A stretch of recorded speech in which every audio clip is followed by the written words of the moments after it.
नमस्कार, मैं ऋषि कश्यप आवाज इंडिया टुडे देख रहे हैं आप। आइए रुक कर लेते हैं देश की बड़ी खबरों की ओर। 1 अप्रैल से नए वित्तीय वर्ष की शुरुआत के साथ ही देश में कई बड़े बदलाव प्रभावी हो गए हैं जो सीधे आपकी जेब और पहचान दस्तावेजों से जुड़े हैं। डिजिटल इंडिया की दिशा में कदम बढ़ाते हुए आज से भारत की जनगणना प्रक्रिया शुरू हो रही है, जिसके पहले चरण में नागरिकों से 33 महत्वपूर्ण सवाल पूछे जाएंगे। बैंकिंग और डॉक्यूमेंटेशन की बात करें तो पैन कार्ड बनवाने के नियम अब और सख्त हो गए हैं, जिसमें आधार के साथ अतिरिक्त दस्तावेज अनिवार्य होंगे और पैन पर नाम भी आधार के डेटा के अनुसार ही मान्य होगा। साथ ही रुपए प्लैटिनम कार्ड धारकों के लिए लाउंज एक्सेस की सुविधाओं में भी बदलाव किया गया है। यात्रा को लेकर फास्टैग उपयोगकर्ताओं को अब सालाना पास के लिए 3000 रुपए के बजाय 3075 रुपए खर्च करने होंगे। इसी बीच अंतर्राष्ट्रीय मुद्दों पर भी चर्चा कर लेते हैं। आज दुनिया भर में जहां अप्रैल फूल की मस्ती के बीच सोशल मीडिया पर प्रैंक्स की बाढ़ आ गई है, वहीं अंतर्राष्ट्रीय स्तर पर गंभीर कूटनीतिक और वैज्ञानिक घटनाक्रम देखने को मिल रहे हैं। मध्य पूर्व में तनाव चरम पर पहुंच गया है।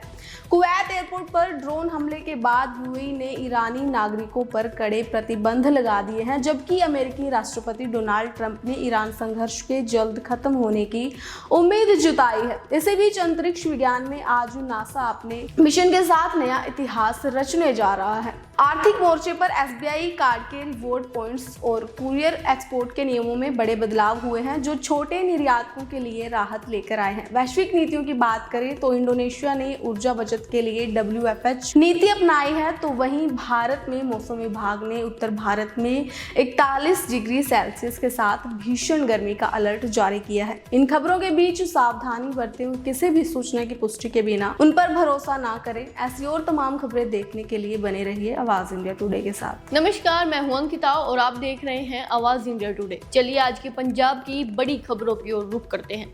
नया सीजन शुरू होते ही पंजाब की अनाज मंडियों में हड़ताल की गूंज सुनने को मिल रही है। आज से पंजाब में गेहूं की सरकारी खरीद शुरू होनी थी, लेकिन राज्य के करीबन 45,000 आढ़तियों ने आज से हड़ताल का ऐलान कर दिया है। उनकी मांग है कि उनकी कमीशन को फिर से 2.5% किया जाए। इस वजह से आज मंडियों में काम प्रभावित रह सकता है। पंजाब सरकार ने स्कूलों के लिए नए नियम लागू किए हैं, जिसके तहत अगर कोई बच्चा या स्टाफ का मेंबर छुट्टी पर होता है तो उसके परिवार वाले किसी मेंबर या उसके माता पिता को इसकी सूचना दी जाएगी। सरकार ने इस साल 132 लाख मिलीटन टन गेहूं खरीदने का लक्ष्य रखा है। दूसरे राज्यों से सस्ता गेहूं पंजाब की मंडियों में ना आ सके, इसके लिए बॉर्डर पर सख्त नाकाबंदी भी की गई है। किसानों को समय पर भुगतान करने के लिए करीब 31,000 करोड़ रुपए की बजट राशि भी जारी की है। और पंजाब में व्यापारियों और उद्योगपतियों के लिए एक अच्छी खबर भी सामने आ रही है। सरकार ने इंडस्ट्रियल प्लॉट को लीज होल्ड से फ्री होल्ड में बदलने के नियमों को आसान बना दी है।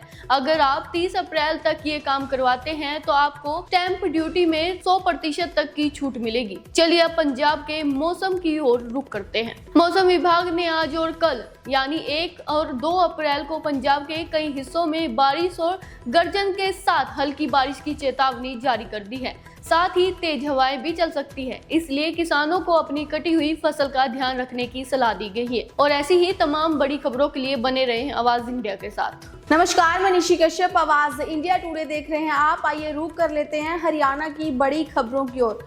हरियाणा में 1 अप्रैल से रबी फसलों की सरकारी खरीद का आगाज हो गया है, जहां किसानों की सुविधा के लिए बायोमेट्रिक वेरिफिकेशन में अब नॉमिनी की अनुमति दी गई है। साथ ही पूरी प्रक्रिया को पारदर्शी बनाने के लिए मेरी फसल मेरा ब्यौरा पोर्टल के साथ ड्रोन और सैटेलाइट इमेजरी जैसी आधुनिक तकनीकों का उपयोग किया जा रहा है। इसके अलावा कानून व्यवस्था के मोर्चे पर पुलिस ने ऑपरेशन क्लीन के तहत सिरसा और फतेहाबाद में बड़ी छापेमारी कर नशा तस्करों पर नकेल कसी है।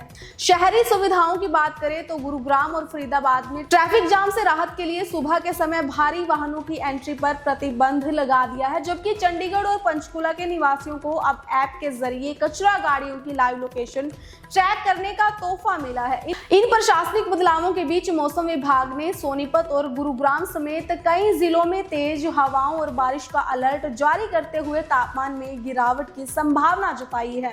ऐसी और खबरें जानने के लिए बने रहिए आवाज इंडिया टुडे के साथ। नमस्कार, मैं ऋषि कश्यप, आवाज इंडिया टुडे देख रहे हैं आप। आइए रुक कर लेते हैं हिमाचल की बड़ी खबरों की ओर। हिमाचल प्रदेश में 1 अप्रैल से प्रशासनिक और आर्थिक बदलावों की एक नई लहर शुरू हुई है, जहां मुख्यमंत्री सुखविंदर सिंह सुक्खू ने अपना 50% वेतन छोड़ने का निर्णय लागू कर दिया है।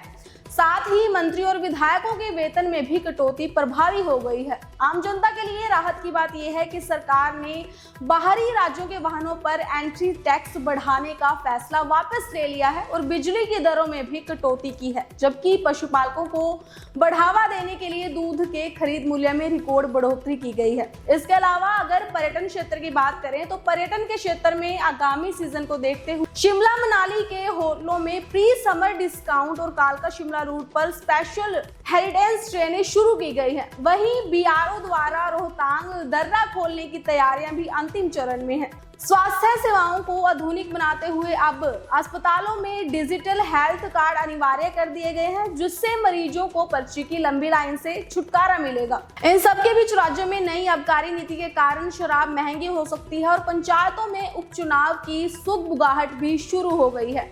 ऐसी और खबरें जानने के लिए बने रहिए आवाज इंडिया टुडे के साथ। नमस्कार, मैं हूं अंकिता और आप देख रहे हैं आवाज इंडिया टुडे। चलिए आज की बड़ी खबरों की ओर रुख करते हैं। मिडिल ईस्ट में अभी भी भारी तनाव जारी है। कुवैत से बड़ी खबर सामने आ रही है। कुवैत पर ड्रोन हमला हुआ है। कुवैत अंतर्राष्ट्रीय हवाई अड्डे के मुख्य ईंधन डिपो पर एक संदिग्ध ड्रोन द्वारा हमला हुआ है, जिससे वहां भीषण आग भी लग गई। इस हमले के बाद संयुक्त अरब अमीरात ने सुरक्षा कारणों से ईरानी नागरिकों के प्रवेश को तत्काल रोक दिया है। सऊदी अरब में भी अलर्ट जारी कर दिया है। रियाद स्थित अमेरिकी दूतावासों ने अपने नागरिकों के लिए हाई अलर्ट जारी किया है और मिसाइल खतरे के मद्देनजर सुरक्षा स्थानों पर रहने की भी सलाह दी है। रूस यूक्रेन संघर्ष ने नया मोड़ ले लिया है। बेलारूस की सीमा पर हलचल। यूक्रेन ने दावा किया है कि रूसी सेना बेलारूस के रास्ते एक नया मोर्चा खोलने की तैयारी कर रही है। जवाब में पोलैंड ने अपनी सीमाओं पर सैन्य तैनाती भी बढ़ा दी है। आज नाटो की बड़ी रक्षा मंत्रियों के बीच आपातकालीन बैठक होने वाली है। अगर पर्यावरण और ऊर्जा की बात करें तो इंडोनेशिया सरकार ने एक ऐतिहासिक फैसला लिया है। ऊर्जा की खपत कम करने और कार्बन उत्सर्जन घटाने के लिए इंडोनेशिया सरकार ने आज से अभी सरकारी दफ्तरों के लिए फ्राइडे वर्क फ्रॉम होम नीति लागू कर दी है। आर्किटिक क्षेत्रों में भी गर्मी ने रिकॉर्ड तोड़ दिया है। वैज्ञानिकों ने आज अपनी रिपोर्ट जारी की है। मार्च 2026 आर्किटिक क्षेत्रों में इतिहास का सबसे गर्म महीना रहा है, जिससे समुद्र के स्तर में वृद्धि का खतरा बढ़ गया है। अगर बिजनेस और ग्लोबल की बात करें तो आज वैश्विक अस्थिरता के बीच निवेशकों का भरोसा सोने और क्रिप्टो करेंसी पर बढ़ गया है। आज अंतर्राष्ट्रीय बाजारों में बिटकॉइंस की कीमत में 4% तक की बढ़त देखी गई है। सिलिकॉन वैली की एक प्रमुख कंपनी ने आज दुनिया के पहले सॉलिड स्टेट बैटरी वाले इलेक्ट्रॉनिक विमान का सफल परीक्षण किया है। अब दुनिया भर में कोरोना के बाद एक और वायरस अपना पैर पसारता हुआ नजर आ रहा है। दक्षिण अफ्रीका के कुछ हिस्सों में एक नए श्वसन संबंधी वायरस के मामले बढ़े हैं। WHO इस नए वायरस पर नजर बनाए हुए हैं। संयुक्त राष्ट्र सुरक्षा परिषद ने आज गाजा पट्टी के मानवीय सहायता को लेकर एक नए प्रस्ताव पर मतदान होना है। 2026 फुटबॉल वर्ल्ड कप की तैयारी को लेकर मैक्सिको और अमेरिका के बीच सुरक्षा संधि पर हस्ताक्षर हुए हैं। नेपाल में नई सरकार के गठन के बाद पुराने नेताओं पर शिकंजा कसना शुरू हो गया है। दिग्गज नेता की गिरफ्तारी पूर्व प्रधानमंत्री केपी शर्मा ओली और पूर्व गृह मंत्री रमेश लेखक को पुलिस ने हिरासत में ले लिया है। उन पर पिछले साल 2025 में जेनजी आंदोलन के दौरान प्रदर्शनकारियों पर हिंसक कार्रवाई करवाने के आरोप में पूर्व अधिकारी पर एक्शन लिया गया है। काठमांडू के पूर्व सीडीओ को भी गिरफ्तार कर लिया है। उन्होंने बयान दिया है कि उन्हें केवल रबड़ की गोलियां चलाने का आदेश दिया था, असली गोलियों का नहीं।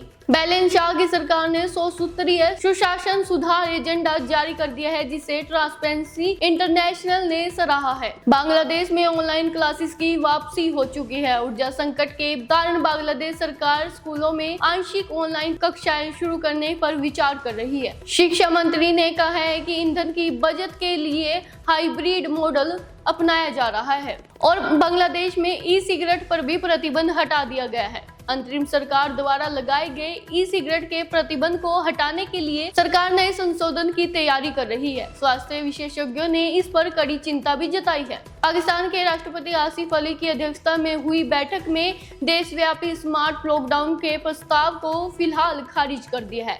प्रांतीय सरकारों ने इस पर विरोध भी किया है। खाड़ी युद्ध के चलते तेल की बढ़ती कीमतों ने पाकिस्तान की मुश्किलें बढ़ा दी है। सरकार अब ऊर्जा संरक्षण के लिए सख्त उपाय को लागू करने जा रही है। और ऐसी ही बड़ी और तमाम खबरों के लिए बने रहे हमारे साथ। नमस्कार, मैं हूं अंकिता और आप देख रहे हैं आवाज इंडिया टुडे। चलिए आज की राजस्थान की बड़ी खबरों की ओर रुख करते हैं। आज 1 अप्रैल है, जो नए फाइनेंशियल ईयर की शुरुआत के साथ राजस्थान में काफी कुछ बदल गया है। आज से नेशनल और स्टेट हाईवे पर सफर करना महंगा हो गया है, क्योंकि टोल दरों में बढ़ोतरी लागू हो गई है। इसके साथ ही प्रदेश में शराब की कीमतों में भी इजाफा देखने को मिल रहा है।